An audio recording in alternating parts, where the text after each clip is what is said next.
kakarating lang ni Davao City Mayor Baste Duterte para sa kauna-unahang campaign rally ng hugpong sa taong lungsod dito sa Davao City na pinangunahan ng pamilya Duterte. So sabi nila na ito ang kanilang kick-off rally dito nga sa Davao City para sa 2025 midterm elections dahil nung unang araw ng kampanya, March 28, ay abala sila sa birthday ng dating Pangulong Rodrigo Duterte. So ngayon lang sila nagkataon or nabigyan ng pagkakataon na magsagawa ng campaign rally dito nga sa Davao City. At bukas, may gagawin na ng mga campaign rally ito nga hugpong sa taong lungsod ng mga Duterte dito pa rin sa Davao City. Chiki, Maricel. Bril, baka alam mo lang kung ba't hindi sila nagpunta yung mga Duterte dun sa covenant signing for honest and peaceful elections or honest and clean elections. Yung kampo ni Nograles nagpunta dun, di ba? Yes, tama ka nga dyan. Last week ay nagkaroon ng peace covenant signing dito nga sa Davao City ang Commission on Election at tama nga kayo yung kampo ng mga Nograles at mga katunggali ng mga Duterte ay pumunta doon na isinagawa sa Almendas Gym, Davao City. Bagamat wala doon ang mga Duterte pero nandun ang mga kaalyado nila na tumatakbo nga councilors at ibang mga kaalyado nila sa hugpong ng taong lungsod na tumatakbo sa ilalim ng kanilang partido. Pero wala nga ang mga Duterte doon.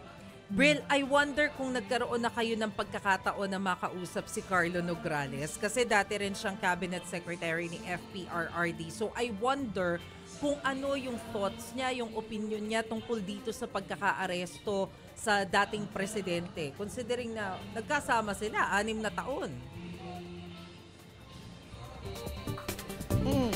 Alam mo Maricel, ngayong gabi din ay nagsagawa ng campaign rally ang Team Nograles at doon naman sa Barangay 22-C dito pa rin sa lungsod ng Davao City. Pero wala pa tayong chance na makausap nga or maka-attend sa mga campaign rallies ng Team Nograles. Anyway, kung pagbibigyan tayo ng pagkakataon na maka-attend nga doon sa campaign rallies ng mga Nograles, ay tatangon natin na mismo si Carlo Nograles or si Attorney Migs Nograles kung ano ang kanilang sentimento nga sa pagkakaresto nito kay dating Pangulong Rodrigo Duterte.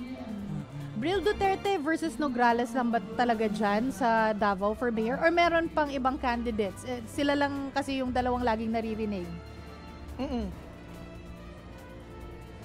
Alam mo, Chiki, 5 silang mga kandidato dito sa pagka-alkalde ng Davao City. Isa na nga dito si dating Pangulong Rodrigo Duterte, si Carlo Nograles, at ito nga bishop na si Bishop Cubos. Pero yung dalawang mga tumatakbo ay hindi masyadong kilala dito sa Davao City. So itong silang tatlo ang matunog na maglalaban dito sa pagka-alkalde sa Davao City.